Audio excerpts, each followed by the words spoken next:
J5 on the Weezer still. Hey guys, welcome back to my channel. My name is Ezinne Ajah, a YouTuber based in Abuja, Nigeria. If you're getting to know me for the first time, you are welcome to my channel. Guys, I am here to give you the gist on how I got robbed while in a cab in Abuja, and also how to be security conscious when entering a cab or while in a cab already, like how to be security conscious when getting a cab or while in a cab. So in here in Abuja, Nigeria. So guys, it happened 2015. I think it should be before July 2015. Yes, I believe so. It was before July 2015, and it was still also before Uber came to Abuja, if I'm not mistaken. Yes, because it was after my robbery, I got to download Uber. You know, people started talking about Uber, and I got to download Uber.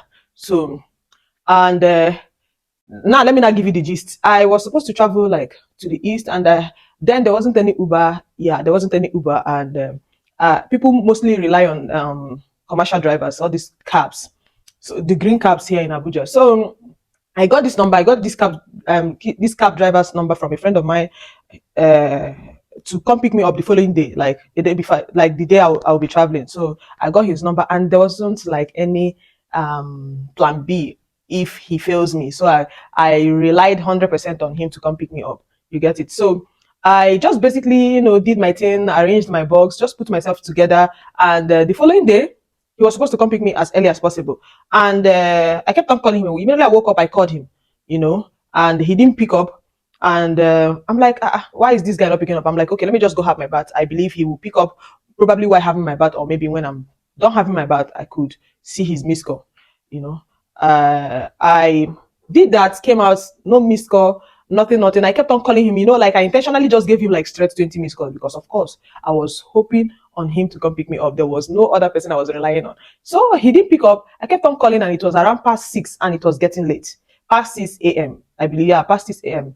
So I had to just come out, like, just come out, like just to get a random cab. That's the mistake number one. But we'll talk about that later. So I came out, and one thing with Abuja people is that early in the morning, cabs are already out, and when they see you, they stop or ask you where you're going. Some of them, even if you are still inside your street, they might even just drive in to come ask you if you're going, or just reverse to ask you if you're going. You know how they do it here in Abuja. So even I just came out, there was this cab that just passed, and um, passed and reversed. I didn't call him, passed, reversed.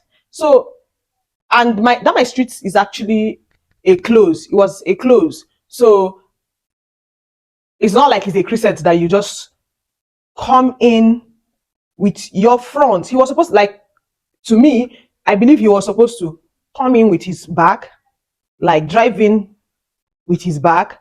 Then we drive out without any stumbling block, without hurdles here and there. I don't know if you understand what I mean. But he reversed and came in with his front. Still now reversed in front of me. He was actually trying to um, put his vehicle in a way I would be compelled to stay at that particular side he wants me to stay. So I entered. I will explain later. So when he came in with his front, like he drove in normally, he didn't enter with his back. So he came in with his front, then reversed, and I had to stay behind the front seat, like the person, not behind him, but behind the other front seat. So that was where I sat. And when I came in, and before then, there have always been news about people stay inside the booth, come out to rob you. So it didn't make sense to me. Like, would they come out of the vehicle, like outside the vehicle, and come and rob you? So it wasn't making sense to me until it happened to me.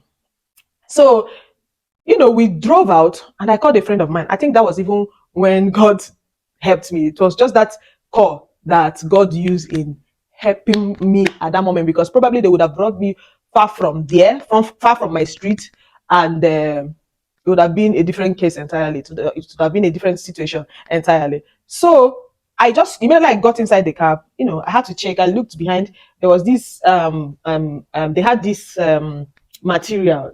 This woolly material on top of the back, vehicle, and like it was covering the boot side. I don't know how to explain it, but I believe someone gets it. So I looked and he was watching me from the front vehicle. So I felt probably it was all these cab guys that, that are so paranoia, very paranoid about you touching their cars, winding down. And I had to wind down. I had to wind down. So I wind down. He was still watching me, although we started the journey, and he left my clothes, and I was on call, and I started calling my friend, and we were talking, and I was like, I was speaking Igbo, so I was like, okay, we just left. I just left my house now. I'm heading to start coming down. I just entered. I just said in Igbo then that I just entered a cab. So I believe the only thing the guy had was cab driver. I was complaining to my friend that the cab driver that was supposed to come pick me up didn't come pick me up. So I believe the driver only had cab driver, and because I had wind down and still looked like, to him, he felt this girl was beginning to suspect our moves. I don't know if you understand. So because the cab driver isn't Igbo, so he could only hear cab driver, and the other thing I was saying he couldn't hear because the cab driver was Yoruba. Yes, the cab driver was Yoruba. So immediately we just drove past my clothes, past my street, like let's say 2 streets or 3 streets after my street. So I was still on phone call. I was still making call. And the next thing I noticed was that he had to increase the volume of the radio. I that vo- that increasing the volume of the radio was actually a signal to the person inside the booth. So just get this gist now. Take for instance, this is a vehicle. I am actually behind the vehicle, but not behind the driver. The driver is here, and I am behind the front seat. That was the way he made the whole thing look like. He packed like that so that I would be compelled to just open the vehicle and just stay here. And to God be the glory, I sat behind the vehicle. I did not sit with the driver. If I had sat with the driver like in front, it would have been a different story entirely. So I sat here, and of course they had already made plans for the whoever to come out from this particular side that's behind the driver from the boot. Immediately he increased the volume. I was about to complain. I just told the driver, please reduce the volume of this. I have not even finished my sentence. I was still on call. The person just popped out from the boot and collected my phone. Immediately collected my phone and was like, collected my phone. And this iPhone has this sensor that when you touch the edge, I don't know, like the head like this, it goes blank, but whatever you're doing could still be running, because my friend was still hearing the whole chaos, the whole situation. So he collected my phone, stripped off my earrings, my wristwatch, carried my bag, and told me not to say anything. I wasn't even saying anything. I just looked down, panic, trauma, and everything. And after they collected everything, they didn't go past those 3 streets. They just pushed me out of the vehicle and, made away with everything I had that morning. And that was it. And that was a very terrible situation. That is, I was traumatized afterwards. So it taught me a big lesson. So here, I want to tell you how you see, we are not 100% perfect, but you learn from your experience. You learn from your different experiences. So first of all, if you're doing a random cab in Abuja, you're flagging down a random cab. It is not Uber, it is not Bolt. You're flagging down a random cab. Please do not do that early in the morning, very early in the morning, because that was my mistake. You only enter a vehicle that or Uber, you cannot be you cannot be over conscious, but early in the morning is a no to get cab in Abuja. You don't just come out from your street and enter any cab early in the morning. Like let's say around 5 is not even it. 6, please no, because because there's how Abuja is set. By 6, 7, some streets are as quiet as a graveyard. People have not even started going to work.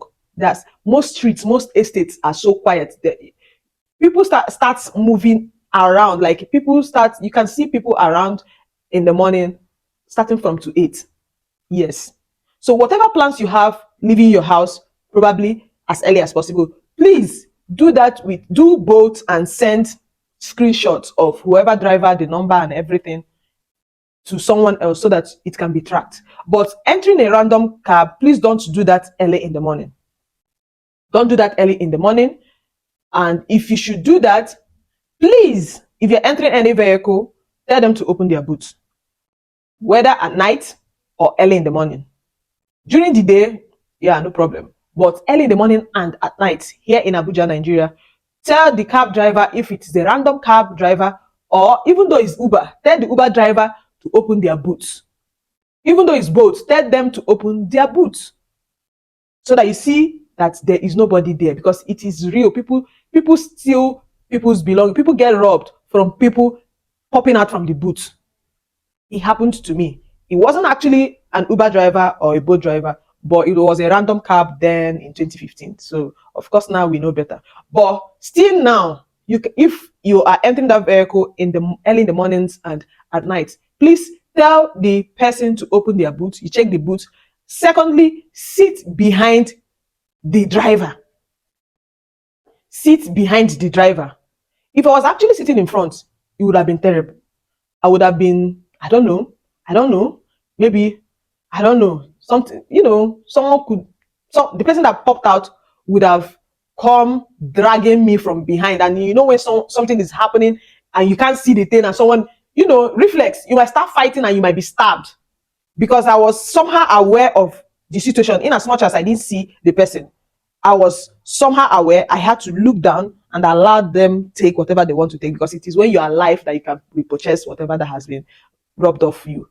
So if you are in front, reflex can make you start fighting or start struggling, and you might be strangled. And that person might even aim for your own neck. And of course, reflex can just pop in. You will start fighting and start struggling. You never can tell. Those people are very brutal, because I came out unscratched. People were even wondering, are you sure these were the people that robbed you out, or these were the people that pushed you out of the vehicle? Because most times they drag people on the quota when you start, struggling with them and dragging with them. They will drag you on the quota, and you get wounded, bruises, if you end up not even dying. Secondly, if you are doing along, they call it along in Abuja. You are not just the only. It's not like a cab that you enter only yourself. You have other people entering, like a commercial. You know how along, they call it along here. If you're entering and you just first of all check out the people. I can't come here and tell you you have to see a lady and be relaxed. They work with ladies nowadays. You see a lady in front and one other lady behind, and you are getting comfortable that nothing is going to happen. They work with ladies nowadays. You see two ladies in the vehicle and you will be so relaxed that nothing is going to happen. Things might happen. First of all, they come with funny gist like there's this money in the boot. We are looking for how to change it. One of the passengers might just start up with that nonsense gist of there's money in the boot and we're looking for how to change the dollar, and can I don't know where to change the dollar, and the driver will be like, you know how they do it. The driver will be like, please don't put me into trouble. Oh. If we are changing the money, that means we have to share it. If they start up with dollar in the boot, just start screaming that they drop you. Tell them that you want them to drop you right now, and they'll drop you.